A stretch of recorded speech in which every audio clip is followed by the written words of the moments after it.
Whenever people learn I used to live in Germany, I can almost guarantee what's about to come out of their mouth.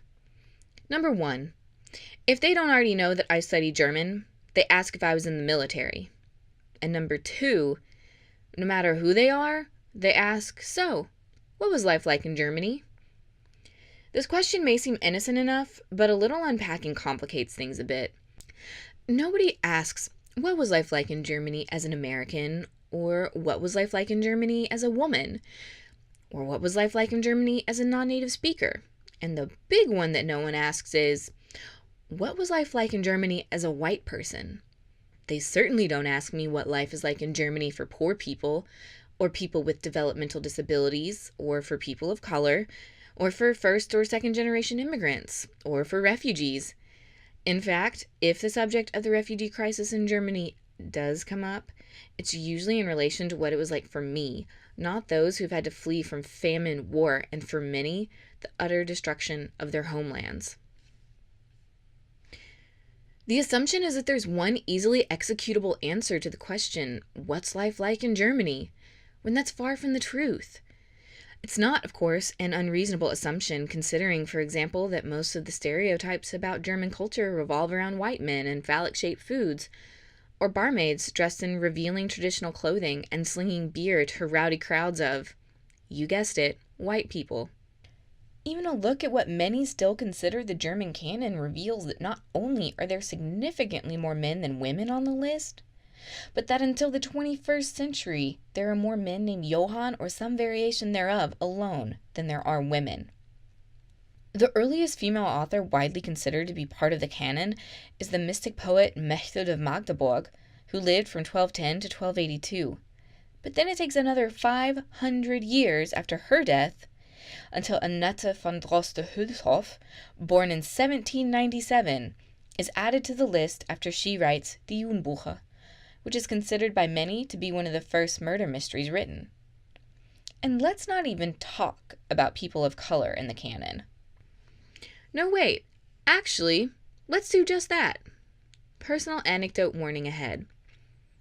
Another thing almost no one asks me about life in Germany is how conversations about race work. My first exposure to the discourse of race in Germany happened in one of the many intercultural literature classes I took in the Germanistic department where I did my master's. I would blithely use translations of words that, in similar classes in the US, wouldn't have raised any eyebrows. Schwarz, for example, seemed to make people uncomfortable, and the one time I dared say Rasse in class, well, let's just say I only made that mistake once. I quickly learned that conversations about race and discrimination work differently in Germany. Instead of Schwarz, Dunkelhäutig seemed to be the preferred terminology in the classrooms full of primarily light-skinned female students. And I don't really remember what people said instead of race. Talking of Rassismus was okay, but saying race was absolutely verboten, which isn't surprising given how deeply and painfully embroiled Rassentheorie is in the Nazi ideology. Instead, they just rather eloquently spoke their way around the word altogether. Yet the children's books, novels, poetry, and plays we read in these classes were very rarely considered part of the German language canon.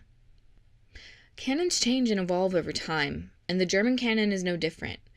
As the role of women in society developed, and even as the demographics of that society diversified significantly after World War II, the canon began to reflect these changes over time, and authors like Romanian-born Paul Celan were named to the core body of German literature, as well as women like East German author Christa Wolf, or even Emine Zevge Özdammer, who has lived her life between Germany and Turkey. Yet these few figures from the canon, whose lives reflect the daily realities of the German margins, are by no means exceptional cases, nor do they represent the only voices with stories to tell from outside the purview of hegemonic German society. While it's obviously important to read the canon, these books didn't make it on the list for being bad after all, it's also critical that those invested in or curious about a certain culture, in this case Germany, don't just wait until the canon catches up to the changing reality of its society to explore the works which reflect that change in real time. This project is just one small attempt to do so, and has brought together a list of marginalized voices from German language literature. While some might seem obvious, others may be a bit surprising. In endeavoring to explore the margins, I didn't want to limit my own understanding of what may be marginal, and so I tried to consider many authors who once were or currently are considered marginal to the dominant German culture for a variety of reasons. This is why you'll find works like Brigitte Reimann's 1961 novel Ankommt im Alltag on the list, which gives contemporary readers a glimpse into the forgotten daily realities of teenagers who were born before the end of World War II but grew up in the newly formed DDR, alongside the 2014 anthology Afro Shop, edited by Philipp Küpsel, which shares the experiences of a new young generation of Afro-Germans in the 21st century. Their marginality may not be the same, but they are each marginalized nonetheless. But there is one red thread which binds many of these titles together: language. The more I read books which dealt with, either directly or indirectly, non-white Germans living in Germany under a variety of circumstances, the more I noticed how important a role language played. Of course, there are works like 1995's Kanak-Sprach, 24 Misstöne vom Rande der Gesellschaft by Feridun Zaimoglu, who captured the street dialect of second and third generation Turkish immigrants growing up in Germany in the 1980s. Zaimoglu captures an evolving language in his book and presents it to an audience who would likely rather walk the other way when they hear it coming towards them on the street. The book is brash and bold and beautiful, but it's not alone, nor was it the first work which dealt with marginalized language. Franco Biondi, for instance, wrote extensively on his experiences as a Gastarbeiter from Italy, and his first public work in 1979 was a collection of poems entitled Nicht nur Gastarbeiter Deutsch. In his later novels, such as in Deutschen Küchen, thematized life for economic immigrants from different countries who not only couldn't speak German, but who had to find a way to communicate with one another. And of course, there's the late Mai Ayim, who helped pioneer the field of Afro-Deutsch studies, who openly plays with language in her collection of poems entitled Blues and Schwarz-Weiß. But it wasn't until I read Das Kunstseidene Mädchen by Irmgard Coyne, a white German woman, about the naive yet shrewd and seemingly destined to fail young Doris as she inexpertly navigates life in Weimar Germany, that I realized just how deeply matters of language penetrated the margins of German literature.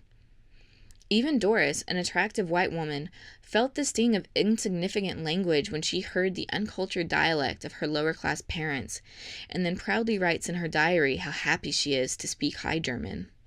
Language seemed to be almost more of a marker of hegemony than even white skin, though of course this statement is overly simplified and just a bit hyperbolic.